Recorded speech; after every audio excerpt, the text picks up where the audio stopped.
The representative of Pakistan.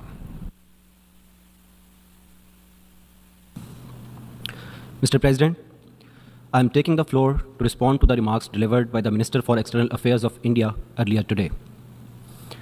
It is most ironic that India, which is committing the worst form of state terrorism in occupied Jammu and Kashmir, while also actively engaging in sponsoring terrorism abroad, is portraying itself as the victim.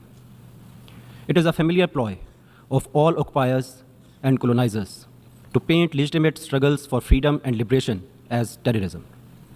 India is failing to grasp the enormity of the indigenous Kashmiri resistance against its strange hold and wrongly blaming it on cross-border terrorism.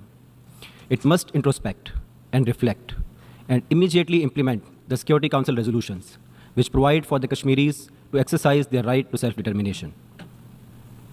It is India which supports and finances terrorism against Pakistan using its proxies. Pakistan has provided irrefutable evidence to the UN Security Council of India's involvement in terrorist activities against my country. India's campaign to damage and destroy Pakistan's economy is no secret, including by impeding the China-Pakistan economic corridor through the sponsorship of terrorist groups such as the Baloch Liberation Army and the Majid Brigade. India is also supporting terrorism in the Balochistan province of Pakistan. Mr. President, India's assassination campaign against its dissidents residing overseas has been exposed in Canada and the United States, while its leaders publicly boast of murdering their citizens abroad. It is India which seeks expansion of territory through unilateral measures to consolidate its occupation of Jammu and Kashmir in gross violation of international law and crass threats to cross the line of control to take over the liberated territory of Azad Jammu and Kashmir. India's military buildup in nuclear, conventional, new and destabilizing weapons are mainly deployed against Pakistan. India is pursuing highly dangerous war-fighting doctrines to engage in a conventional military confrontation with Pakistan under the nuclear overhang.